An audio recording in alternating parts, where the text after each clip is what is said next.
day to you.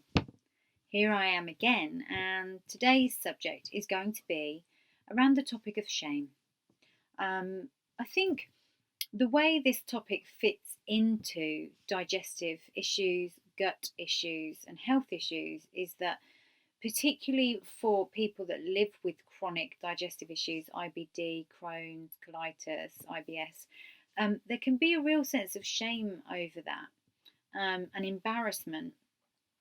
And unfortunately, it often can hold people back from getting help, or it can certainly hold people back from talking about what's going on for them and for actually connecting with other people that are going through similar experiences. So when you're driven by the shame and the embarrassment, you're not actually always going to get the correct help, the correct support, because either you're not going to your medical professionals to get it all investigated and to find out what the best thing to do is, or because you're not connecting with other people that have been through that experience and can advise and help and inspire you to get through your condition.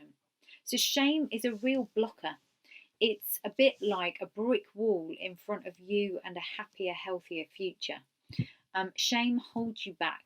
Shame is like the worst bully ever, because it can really destroy you. It can change the way you perceive the world around you. Because if you become someone who's secretive and who starts to hold things in, that can become like a habit. And habits form neurological pathways, and neurological pathways form bigger circuits. And before you know it, your neural circuits are driving you, a bit like a sat nav. You're programmed to go in a certain direction, so you can start to become secretive and you can start to withhold in many different ways just because of the habit that forms. Now, that's really important to talk about. I just want to focus on that for a moment, the focus of habit. The emotion of shame can turn into a habit. So what is a habit? Well, a habit is something that you do repeatedly, and that habit forms the neural circuit. It forms the neural pathways, the neural circuits, and those neural circuits run unconsciously in the background, like a sat nav, like a GPS navigating your way through the world. And they say that your subconscious thinking is 90% as opposed to your conscious thinking, which is 10%. Now, once those neural pathways become solid, they run automatically. So your automatic thinking is your subconscious thinking. So we're looking at 90%. You have to make the conscious awareness of shame there. And to do that, one of the best things you can do to break the state, to make the unconscious conscious, is to talk about it, is to start to express in some way. Talking is a really good way to do that. But you know what? If you can't talk about it, write it down. Write it in a journal. Or you can express through creativity, or you can express through music. There are ways to express yourself if you're not ready to talk. But talking about it is a real release. And when you talk about it out loud to somebody, like I say, somebody who's been there before, a therapist, a medical professional, you not only getting it out and releasing it and making the unconscious conscious, which actually changes habits and changes neural circuits and changes that internal GPS system that you have going on. But you're also getting the assistance and help you need to make it better. So talking about it is really important. Now, as I said before, shame, it really is a habit.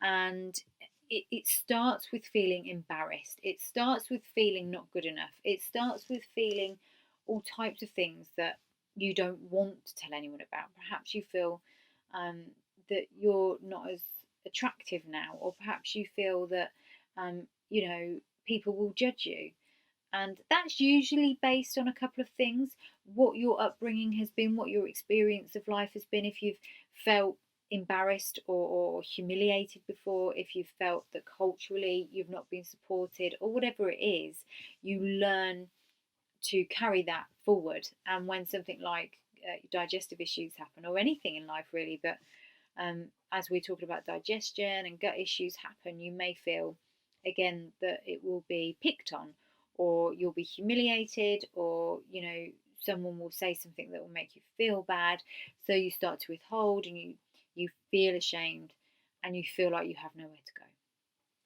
So I wanted to mention the habit of shame there because it's really important that if you know that each time you repeat a thought, neurons fire in the brain. Those neurons become like little magnets for each other, and they form and they meet, um, and they create the pathways.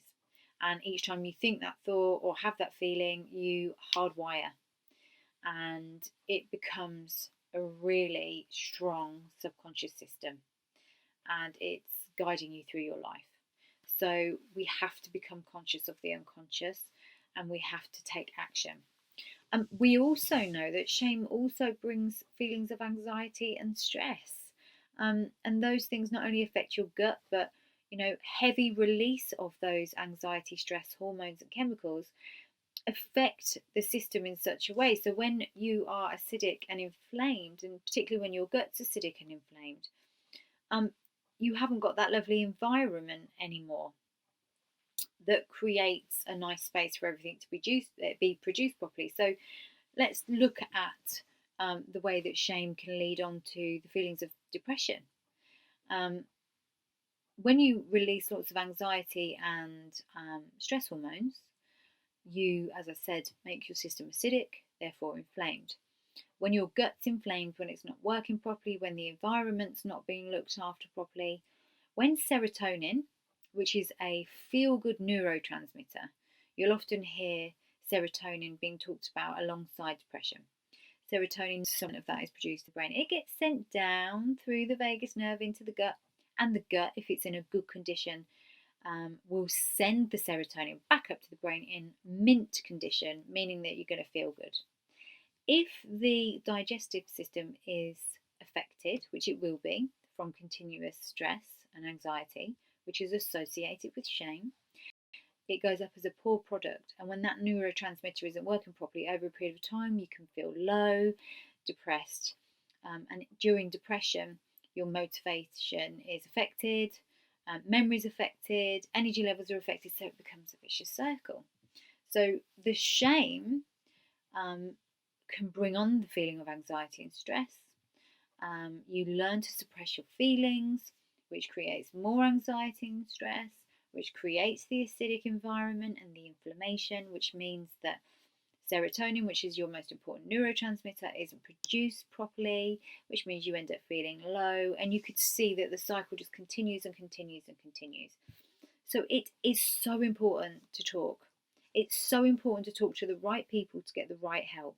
Because as I mentioned before, with anxiety and with trauma, there are these beautiful somatic methods that you can use. Now, somatic means the physical things, the breathing, the meditation, the reframing, the hypnosis, the exercises that we can do, the sensory exercises that we can do, and also the cognitive behaviour stuff, the reframing of the thought, the restructuring of the thought, using evidence-based thinking, diffusing thoughts. All of these things are hugely important in managing the way we think, feel and behave, and the way that our body responds.